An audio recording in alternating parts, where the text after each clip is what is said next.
Okay, if we're sitting comfortably, just one announcement actually, one announcement in two parts.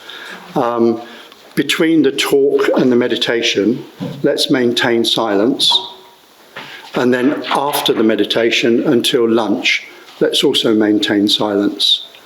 Okay, so because we're starting to build up to a whole silent day. So this is good practice to just gradually get into the habit of being silent and contented, hopefully. So, what is the core of Buddhist life? It's a good place to start, isn't it? So I'm asking that question. What is the core of the Buddhist life? Now, order members, when they're ordained, they take 4 vows. One of those vows is as follows: for the sake of enlightenment, I accept this ordination. So that's, for the sake of enlightenment, I accept this ordination. So that is what we are doing as order members. And presumably, to some degree or another at least, it's what every Buddhist is doing. They're Buddhist because they're trying to place enlightenment at the center of their lives. So what is this enlightenment? Well, enlightenment is a spiritual experience. In other words, it's not a worldly experience. It's not an experience in the world of the senses. It's not even really an inner experience. It's something beyond even that. Although we could perhaps say it's more of an inner experience than an outer experience, although that would be wrong. I'm reminded, I've just read a book about the life story of Hakuin, the Zen monk and teacher. And whenever he's teaching the Dharma, he refers to it as spouting poison. And I've always wondered why they said this. You know, these Zen teachers, why do they spout poison when they're teaching the Dharma? Well, I realized it's because it's so easily misunderstood. And if it's misunderstood and pursued, then it's poison.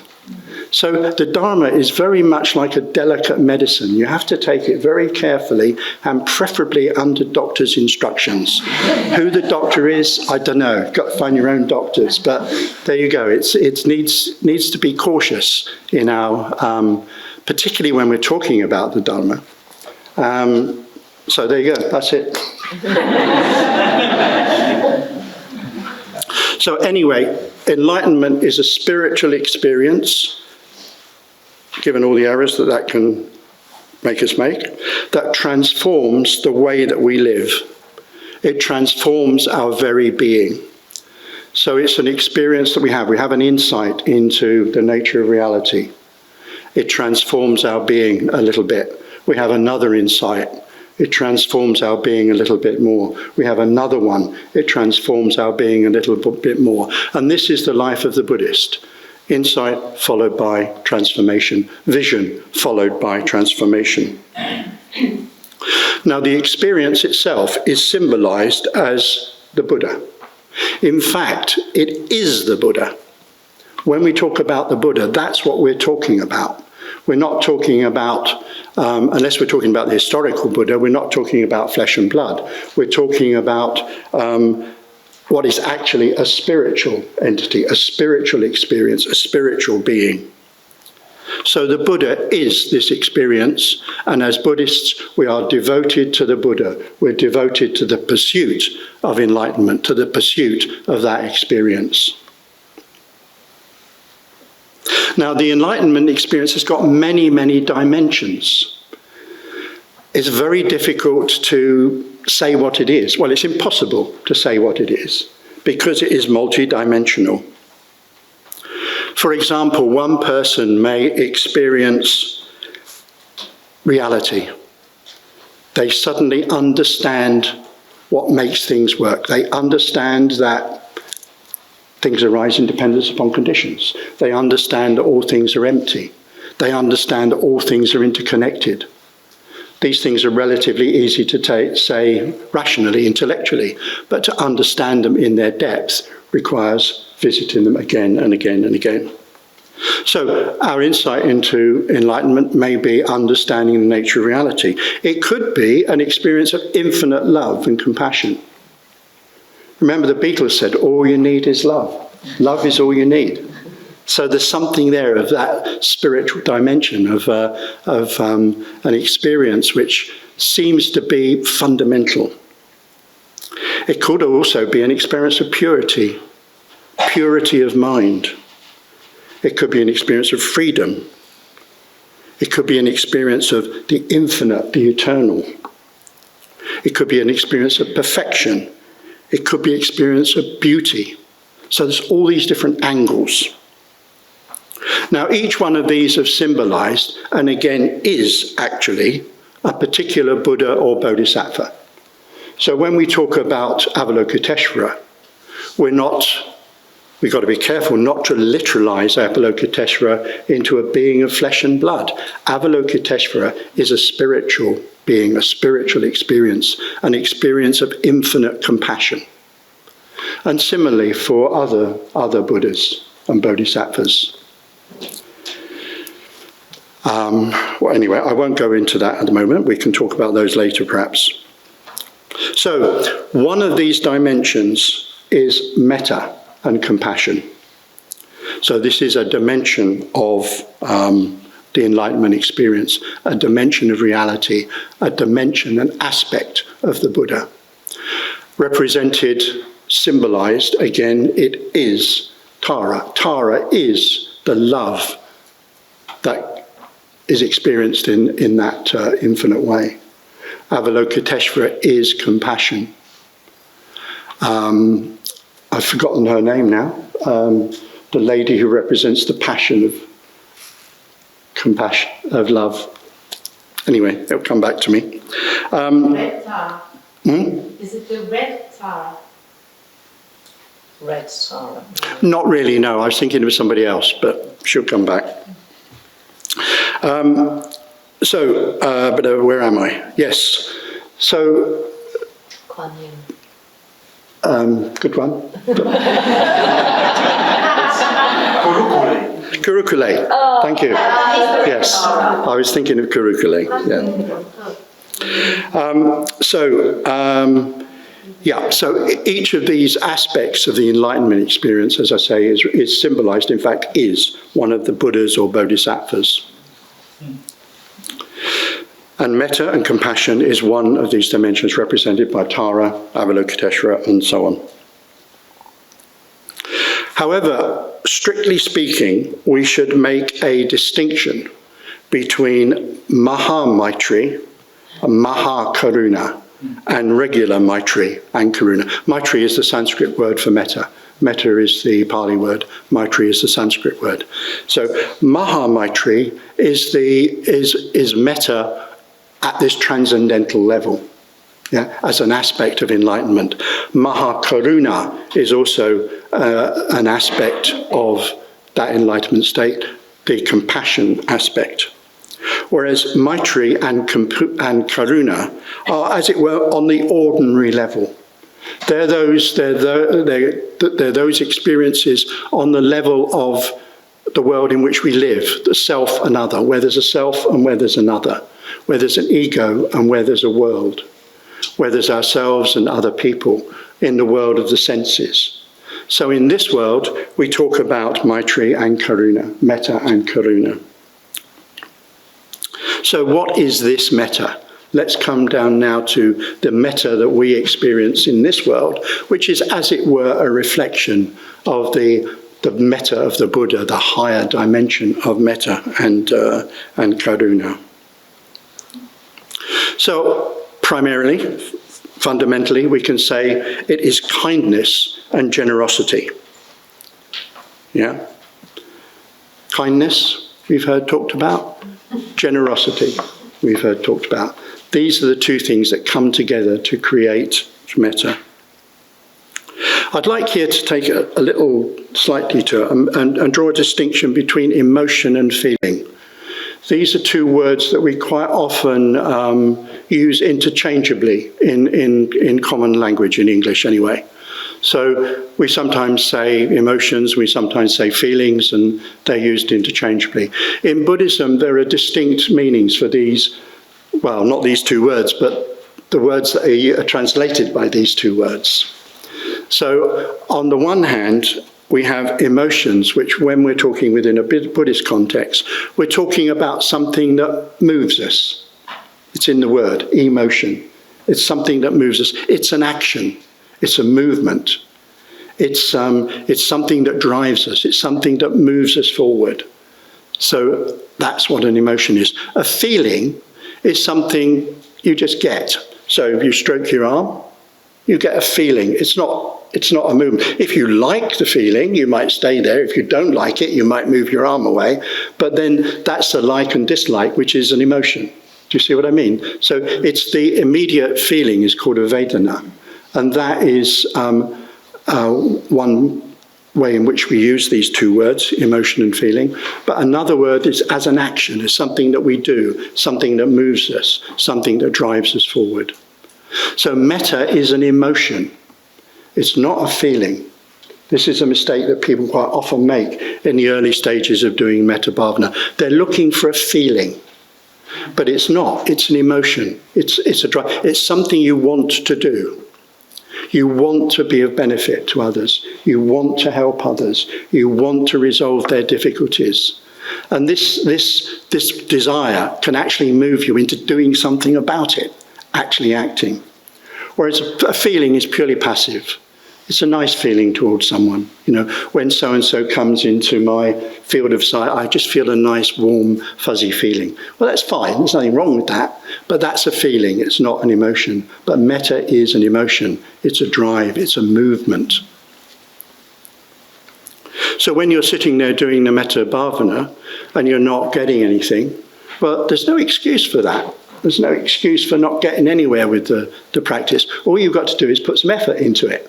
All you've got to do is sit there and say, I wish this person well. I wish that they could be happy. I'd like to see their face smiling. I'd like to see them jumping with joy or sitting with calm, whichever seems appropriate. So you can always make that effort because it's an effort. It's an action. In the Metta Bhavana is a very active meditation. It's not like just sitting where you're being passive, you're just receiving things.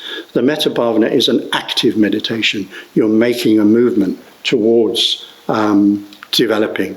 Well, if you're doing it, you're doing it. The emotion's there. However weak, however sort of, you might wander off and do all sorts of other things in the meditation, but when you come back to it and you put your effort into developing kind wishes to people, then you're doing the practice. Can I maybe call it more of an intention then? Yeah, it's an intention. You're developing a strong intention. Yeah, an intention that could even spill over into action. Yeah. So, another way of looking at it, metta is what manifests when hatred and grasping are eliminated from the mind. Again, these words are strong words, hatred and grasping. And you may think, I don't experience hatred, I don't experience grasping. But Buddhism likes to use strong words in order to bring your attention to things. So, as I was saying in our study group the other day, hatred could mean avoiding someone. You see someone coming down the street that you don't want to talk to, so you cross over to the other side of the road. That is hatred within the Buddhist way of looking at things. It's attempt to push away, attempt to avoid. Grasping, craving, is the opposite. It's an attempt to pull something towards you. Yeah, so I talk about this, like not turning on the radio would be calm. Reaching out to turn on the radio to listen to your favourite programme, that is a kind of grasping. It gets kind of as subtle as that. So these are the things we're watching out for, this kind of level of craving and hatred. We may not have the intensity of severe emotions, hopefully we don't, but we've still got stuff to work on. We've still got all these subtle levels to work on.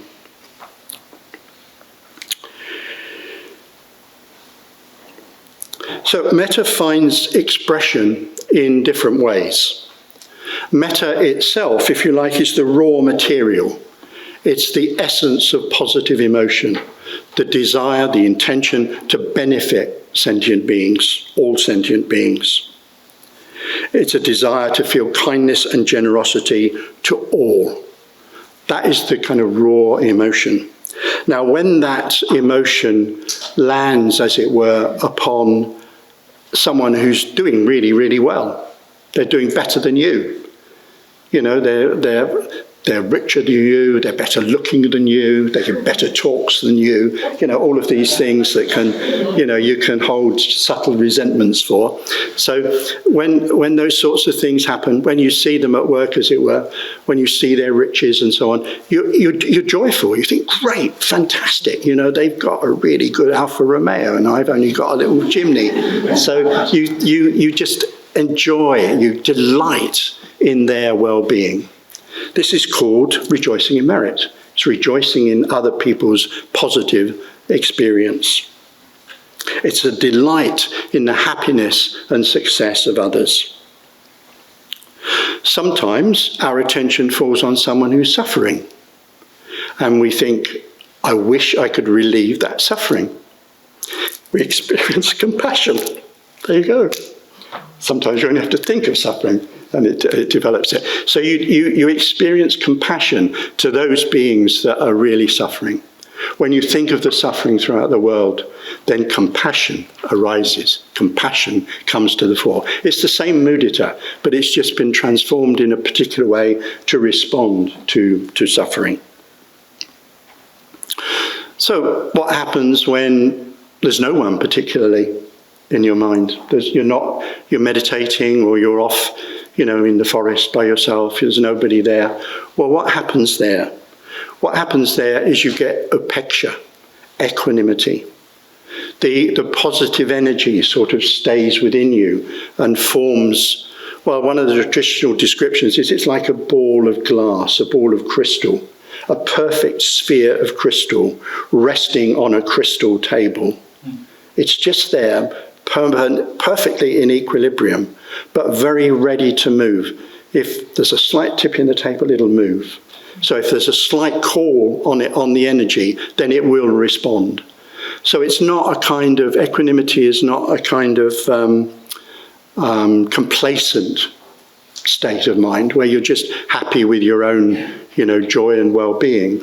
It's an energy-packed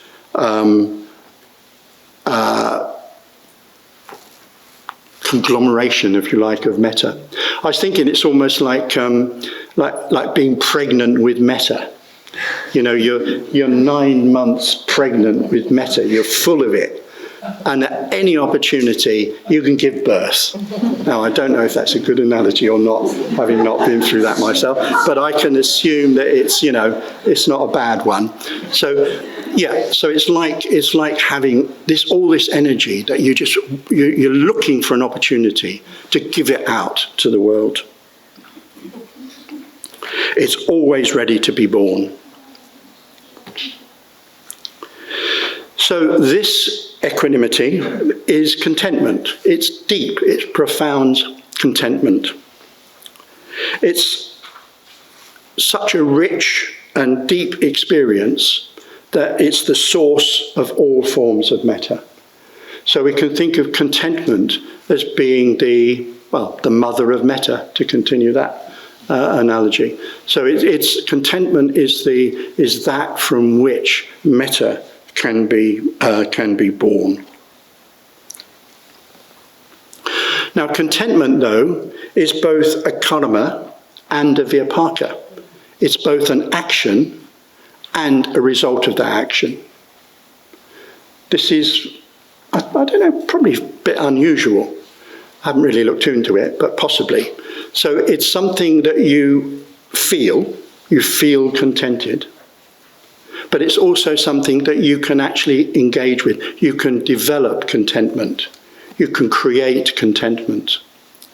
And you create contentment, of course, by removing the what gets in the way of contentment, the blockages to contentment, which is craving and hatred.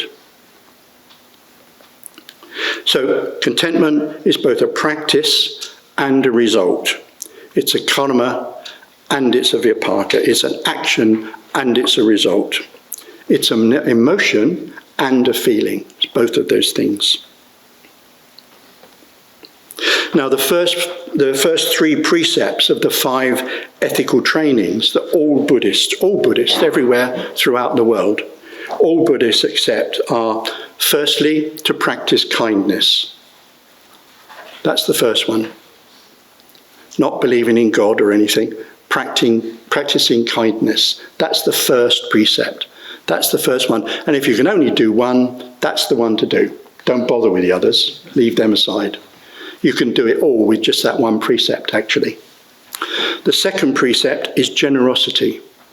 Giving of yourself, sharing of yourself with others, sharing of yourself, your possessions, anything to which you can attach the label I, me, or mine, you share with other people. That's generosity. And the third precept is to practice contentment. So it's seen as important as that. It's the third of the 3, they're called the body precepts. The other 2 precepts of the 5 is one for speech and one for mind. But of the 3 body precepts, that's actions, the 3 actions: kindness, generosity, and contentment. Contentment is usually called the practice of brahmacharya. Now, brahmacharya means to be like a god, to live like not just an ordinary god either, but the very highest god, to live a life as though you were the highest god. Now, it's quite a tall order, but that's what we undertake. So let's have a little look in closer detail at that third precept. The third precept itself specifically refers contentment in the realm of sexual activity. Now we might wonder why is this? Well, I think the answer is because sexual activity provides the paradigm of discontent. It's one area that 99.999% of people experience intense desires, frustrations, can give rise to anger, hatred, all sorts of things. I mean, you only have to look around at sexual relationships to see what kind of stuff they produce. A lot of it's not pretty. So it's the paradigm of discontent, which, of course, this discontent is laid over a very healthy sexuality. One of the things about Buddhism that I really like is that it recognizes healthy sexuality. It recognizes that as a perfectly acceptable thing. Sex is not a sin in Buddhism. It's a perfectly acceptable thing. It's part of our nature as human beings. No problem with it, except that it becomes the object of attachment and discontent. Yeah. So in itself, no problem. But when it becomes neurotic, in other words, when we use that sexual energy and that sexual drive, which incidentally, I don't think you can develop very far spiritually unless you're in touch with that sexual energy. To push it aside in some kind of pseudo-puritanical celibacy or chastity, I think is a big mistake. So you've got to be in touch with that energy, you've got to recognize it, but you mustn't allow it to get neurotic. By neurotic, I mean applying what is inappropriate to the realm of sexuality. So what do we apply to sexuality that's inappropriate? The problem is we feel ourselves to be incomplete, unwhole. We feel that it's an inner experience. But what we do is we look for something external to satisfy it. And one of the main things that we look for externally is a partner. are usually a sexual partner to make us feel whole, to make us feel complete. We feel that if we've got that in our lives, then we've got completeness. However, of course, most of us at a certain age discover that that's not actually the truth. It doesn't work quite like that.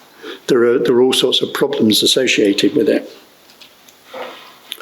I'm reminded in Plato's Symposium, Aristophanes presents his vision of love. And he says that once upon a time in the distant past, we all had, albeit human beings, had two bodies facing in opposite directions. So they had two heads, two sets of limbs, and they're bound together by their backs. So they used to do a kind of handstand. That's how they moved around. They would kind of roll around in this sort of continuous handstand. And it was very delightful and happy, and they were very good and very powerful, actually. But they challenged the gods. Bad thing, never challenged the gods. So Zeus got out his axe and cut them all down the middle. Yeah. And they went wandering. They were lost. Now, some of those original double beings had been male, some had been female, and some had been hermaphrodite. So what happens after the chopping? Well, the male halves, the two halves of a male, would go off and they'd just be looking for each other. And that's what gave rise to homosexuality. The females who've been chopped in half, of course, will be looking for their other half, which was another woman. So they'd be looking round for a woman partner. And the hermaphrodites, when they were cut in half, they would be wandering around, they would be heterosexual, looking for someone of the opposite sex. And this was how Aristophanes, slightly tongue-in-cheek, I suspect, spoke about love in the Symposium. But there's some truth there. We feel like we've been cut in half. We feel like half of us has been put aside somewhere, and we're desperately looking around to find that other half. So there's this kind of deep sense of discontent until we get our other half. However, as we often know, it's not enough to find our perfect partner, because we're looking for contentment in the wrong place. Contentment is an inner state. Looking outside nearly always leads to a degree of discontent unless both of the partners are also looking for contentment within themselves. That is what would form a healthy relationship, in my view, if both partners are content in themselves and don't, as it were, need the other partner. The precept asks us to restrain this strong force, to manage, really, better than restrain, to manage this neurotic attempt to find completion in another person. And in particular, it says that we need to abstain from three things: rape, adultery, and abduction. Now, I imagine most of you think, well, okay, I don't do rape, I don't do adultery, I don't do abduction, so this doesn't really apply to me. I've pondered on this, and I think what this means is rape is when you engage somebody else in a sexual activity without their consent. Yeah. So, sorry, I'm getting old, I forget words these days. So, yeah, you do it without their consent. So it's a violence against another individual. That's why rape is wrong. Adultery, well, it may be that the partners are quite happy with each other to run off, but they're leaving a third person behind. So it's a violence against that third person. So adultery represents sexual activity that is a violence against a third person, someone not involved in the relationship, but who's been hurt by it. And abduction, I don't think this counts so much in our own society, but in a traditional society, marriages were organised, they were arranged, they were a social thing. They weren't so much of an individual, personal thing as it was with us. So abduction is when you carry off someone with their consent, but without the consent of their social group. Yeah. So what I think these three things refer to is sexual misconduct in relation to another individual who's involved in the sexual act, to a third party who's not involved but nonetheless affected, and to society in general. Although society in general may not, the partners may actually be very much consenting to it.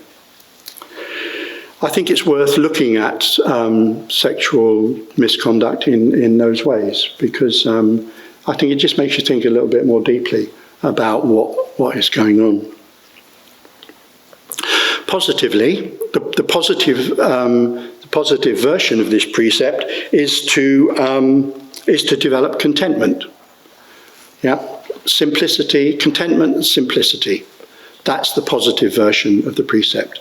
So again, it's referring back to developing this within oneself, to finding simplicity and contentment within oneself. But sexual lack of contentment in the sexual area is only the paradigm. It's just the most obvious model. We can apply this to all sorts of different external objects that we grasp in order to get some sort of sense of contentment. I'm sure you can think of what they're going to be, but it's things like wealth. You know, if only I was very, very rich, I'd be happy, I'd be content. Or certain objects, you know, if only I could have Apple 500, whatever the latest one is. If only I could get that, I would be deeply content. Any kind of objects, a home, even. You know, one has a home, maybe. You've got a nice little home, it's perfectly functional, it does what it should do, but you'd like a bigger one, you know, with more bedrooms and more acres, so that you then have to have a gardener to look after the garden, and then you have to pay the gardener, so you have to get more, and so on, so as life gets very complicated. Sometimes it's status. You know, if only people would, you know, recognise me for what I am, then I'd be happy. But they don't seem to do that. This is sometimes what we think.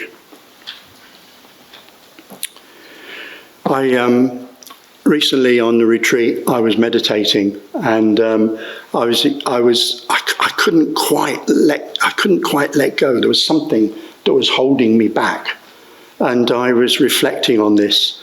And at the end of the meditation, I came up with this little haiku, which was, old man, hankering after love and recognition. Drop it, old man. So I didn't manage to drop it, but there you go. At least the intention was there. So yeah, particularly when we meditate, particularly in retreats, you can start to feel these pulls. You can feel the things that you really would like to have to make you feel complete. And sometimes they're not very specific. Somebody asked me, it was okay, you wanted recognition, but what for? And I mean, I really couldn't say. There's nothing in particular. It's just the desire for recognition. You know, it could be anything good. I hope anything good.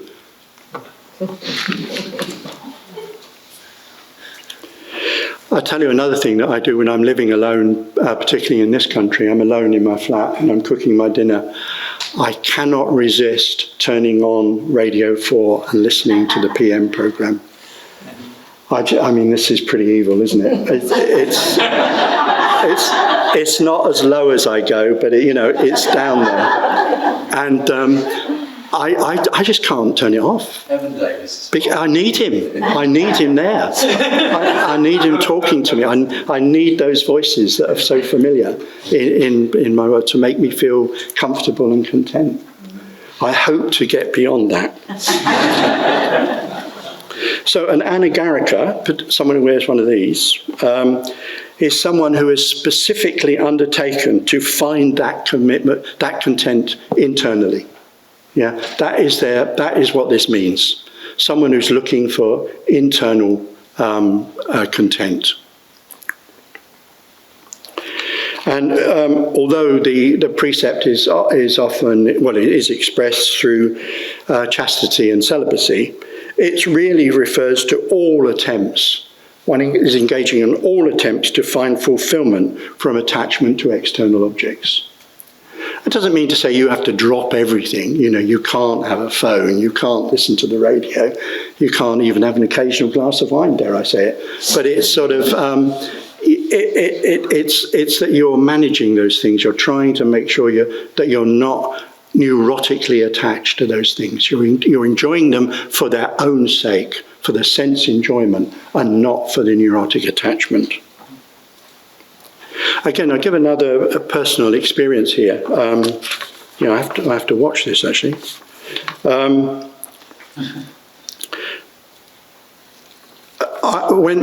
a child of the 60s, and I never really committed myself to being faithful to my partner. I was mostly, but not always. Then there came a point when I was in my 40s, when a woman friend of mine, another order member, she said, well, look, you're going to be away from your current partner, and she's going to worry what you're up to. So why don't you commit yourself to just be with her? And I thought about it. I said, well, okay, I could do. And she said, no, not could do. Would you do that? I said, yeah, I think I could. No. Not, would you think I could? What do you want to? She said, doesn't matter. Choose one way or the other. Doesn't matter, but let her know. She needs to know. So I thought, oh, damn it. Okay, I'll be faithful. I'll be faithful. And I had a shock. I expected that if ever I said that, I would feel constricted, contained, limited. But I didn't. I felt expanded. I felt a relief. I felt, oh, yeah, okay, that's that sorted.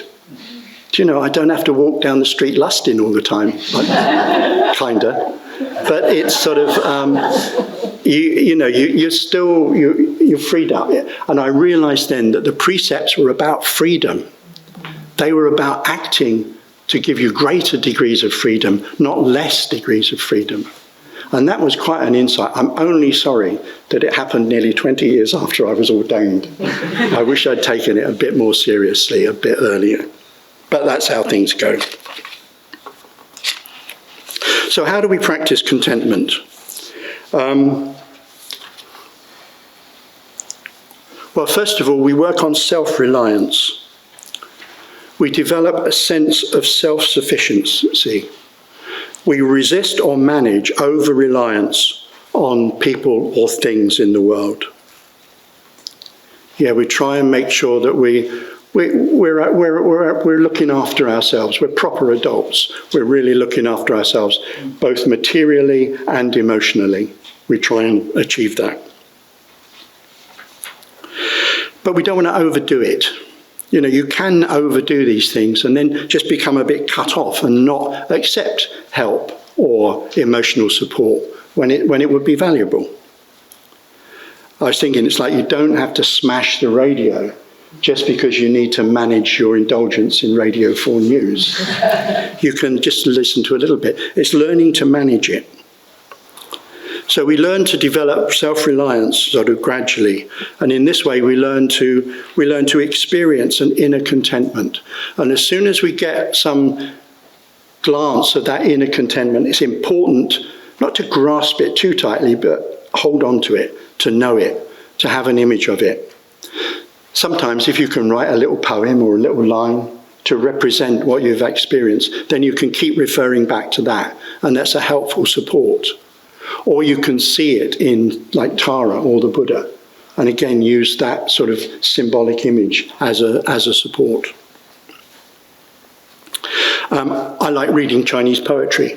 There's a lot of early Chinese poetry which is all about leaving the world and being content in the mountains and among the pine trees. And I love reading that stuff. It really kind of reminds me of how deep contentment can be and how valuable it is. So I always keep a book of, nowadays, I keep a book of Chinese poetry by my side. Contentment brings along with it a sense of inner wealth. I mean, self-reliance brings along with it a sense of inner wealth, We feel that we've got what we need. We don't have to go out to others or to provide for ourselves. We've got everything. We've got our wealth. That also means, of course, that we can share it. We're in a position to share that wealth with others. We can share the self-reliance that we've got with others by helping them when necessary, and also, I believe, supporting their self-reliance, not overindulging any weaknesses. It also means sort of being comfortable in being no one, going nowhere. This is a title of a book by, I can't remember who, but by Kamer, yeah. Again, I wrote another little haiku on my latest retreat about this. It says, being no one, going nowhere, requires a very deep confidence in yourself and where you're going. Yeah, because it's not, I get what she means, but there's also, in order to do that, you've got to be confident that there's something deeper in yourself that you're moving towards, that you're questing towards.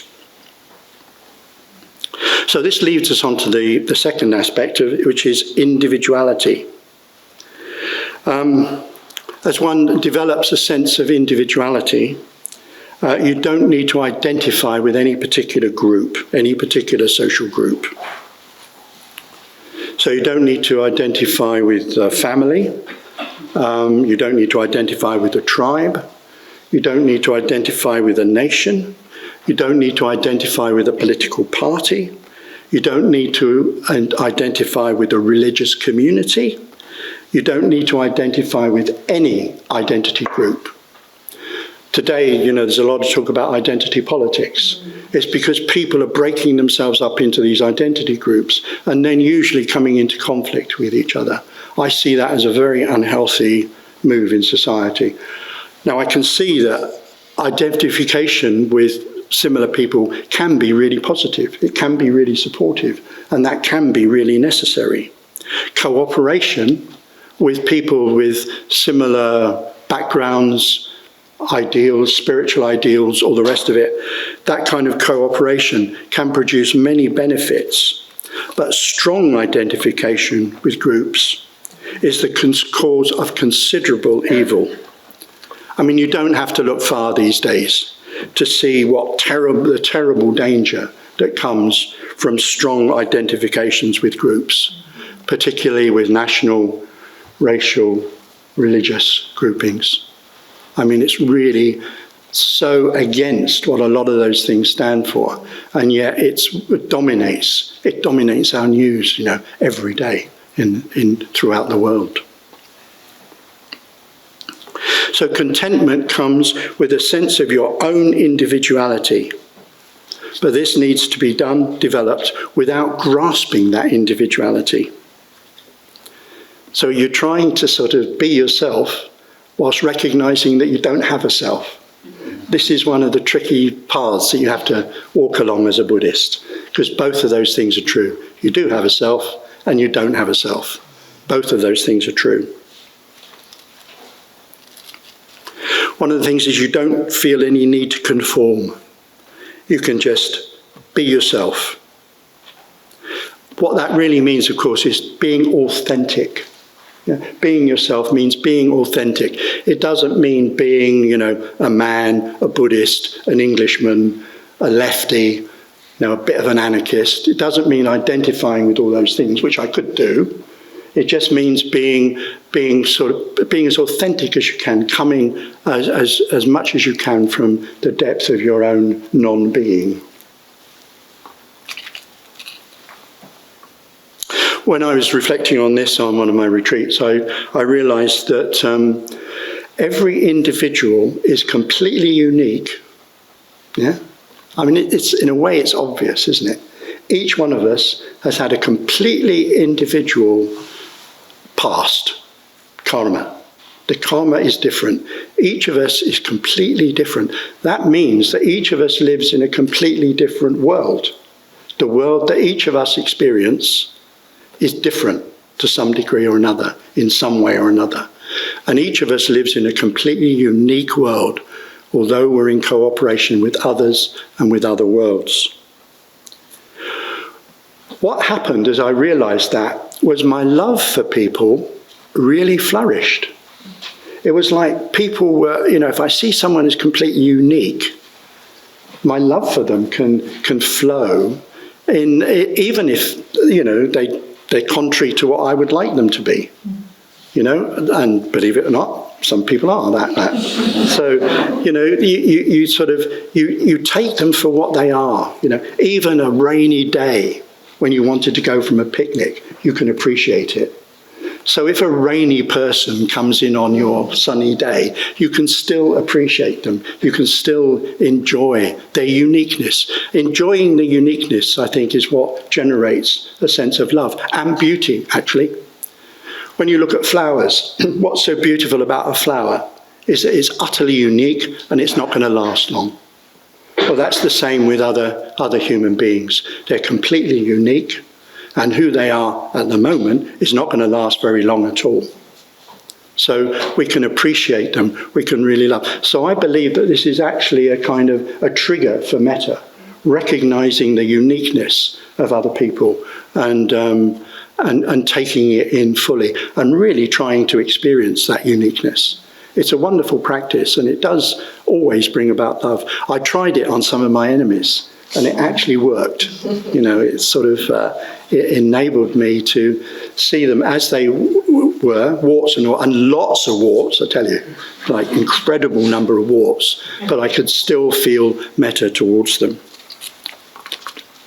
Okay, the next aspect, which I'm going to have to rattle through, is the simple life. This is the Zen ideal, isn't it? Chopping wood, carrying water.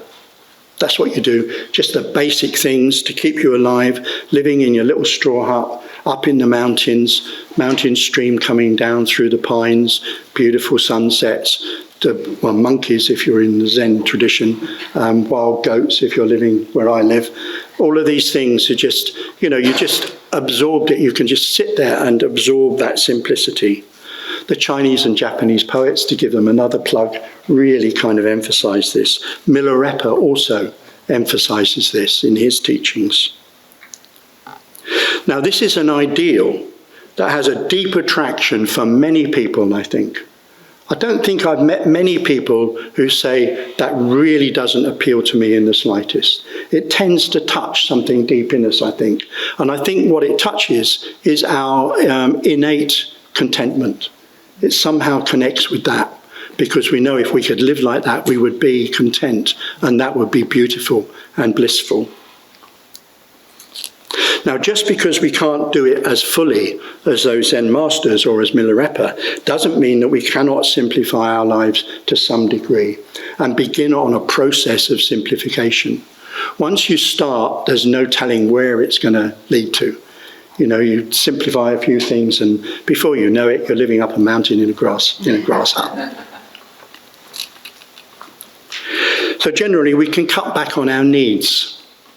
There are all these essential needs that we have, which we can cut. I found that I could cut back on plain chocolate-coated digestive biscuits. It was difficult. Took me a year or so working on it, but I eventually threw off that particular need. And I feel freer because of it. I'm rather proud. So yes, we find things are not necessary. In fact, more than not necessary for contentment, they actually interfere with our contentment. They get in the way. We get caught up in the rat race. I hear so much on the radio when I'm listening to Radio 4 about the need to help people get on the housing ladder. And I think, why? Chop the ladder down, get rid of the damn ladder. Let's just live in little, 1 or 2 room places. That's all we need. We don't need to get on any housing ladder. That's an awful thing to think of. What about the rat race, getting involved with the rat race? And I mean, what I'm about to say might be a bit controversial, but you could even... Explain what the rat race is. Oh, the rat race. Don't you know what rat races are? Not if you're not an English speaker. Oh, okay. A rat race is where you put a lot of rats together and there's one piece of food down the end and they're all rushing towards it, sort of scrambling over each other, biting each other, trying to get at that one little bit of food that's available down the end of the rat race. What is the housing ladder? Oh, the housing ladder. Oh, I'm glad you don't know about that. This is the need when you're 20 to buy a house, so that when you get to be 25, you can buy a bigger one, and then at 30, you can buy a bigger one, 40, you can buy a bigger one. So you're always in debt, so you always have to keep working. This is just my own personal opinion. You certainly need somewhere to live, that I agree. You know, there should be houses available for people to live in, but the housing ladder, no, it gives the wrong impression, I think. One might even say that Buddhism is anti-growth. Now, I know that the economists amongst you are probably quivering in your seats now, but I'd like to see less growth. I'd like to see us being happy with cars that last for 40, 50 years, rather than having to change them. My mobile phone's fine. I'm quite happy for that for the next 10, 15 years. So, yeah, growth is not necessarily, I don't think, a good thing from a spiritual point of view.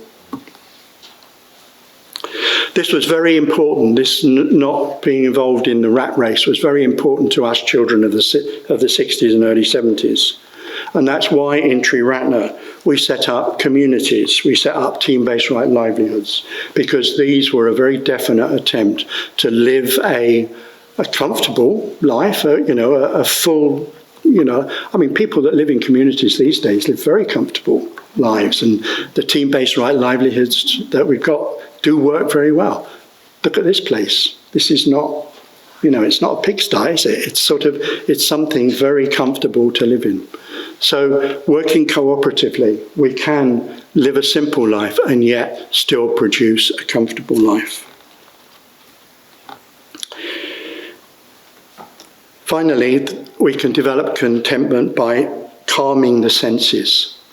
Now, this is important because at this point, we take the whole thing a stage further.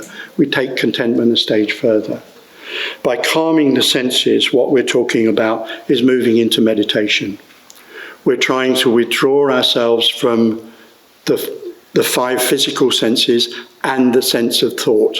In Buddhism, there are 6 senses. The 6th sense is thinking, is ideas.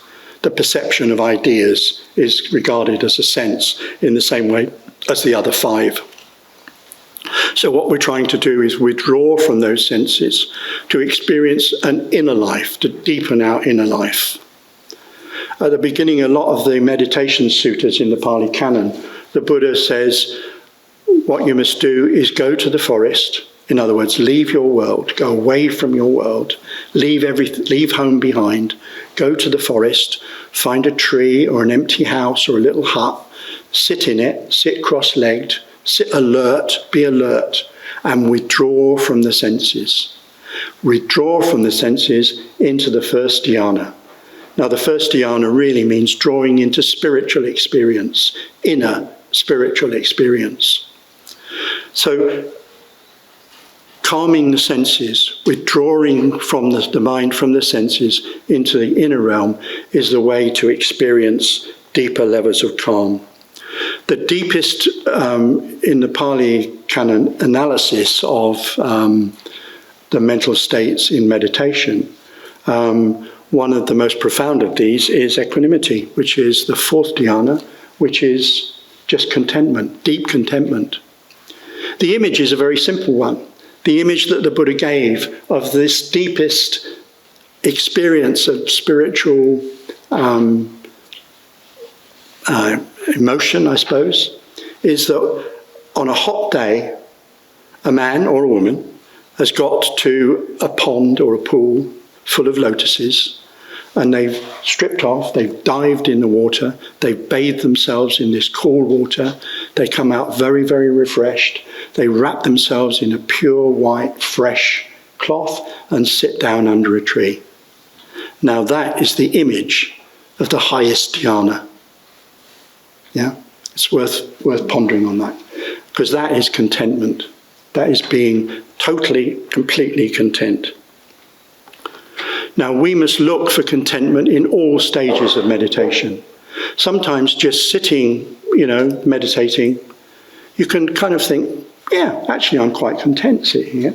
There's nothing really disturbing me. No one's bothering me. My body's fairly comfortable. I can just sit here contented. It's important to look out for those little threads of contentment and then work on them, stay with them, develop them, because they can then develop into the highest dhyana. They can develop into that. Yeah. So meditation is where we experience deeper and deeper and deeper levels of contentment, until that contentment actually lifts us entirely outside of ourselves completely. And that gives rise to an insight, which may or may not happen in meditation. It can happen just as easily outside of meditation as it can within. So contentment is the ambience, if you like, from which we can experience metta, maitri, and compassion, out of which that metta will naturally, you don't even have to make it do it, it will naturally evolve out of that sense of contentment. If you feel contentment and you see someone suffering, you'll want to respond to it. If you're feeling contented and you're seeing someone succeeding, you will naturally want to respond to it. And if there's nobody there, you can just sit there and enjoy it blissfully. There's an image of a female Buddha, a Dakini, who experiences this blissful freedom. And she's in a warrior pose. And she's got one foot on hatred and one foot on craving. So she's overcome craving and hatred and involved herself in a passionate experience of contentment, if you can believe it. So the contentment doesn't have to be just sort of a quiet one. It can be really, really energetic, really passionate. I'm going to finish by just a very quick little bit from a song of Milarepa, and then I'll be done. Milarepa has been approached by 5 nuns in his mountain cave, and they basically ask him how he's doing. He says, "This is a delightful place, a place of hills and forests. In the mountain meadows, flowers bloom. In the woods, dance the swaying trees. For monkeys, it's a playground. Birds sing tunefully. Bees fly and buzz. From day until night, the rainbows come and go. In summer and winter falls the sweet rain, and mist and fog roll up in fall and spring. At such a pleasant place, in solitude, I, Milarepa, happily abide, meditating on the void illuminating mind."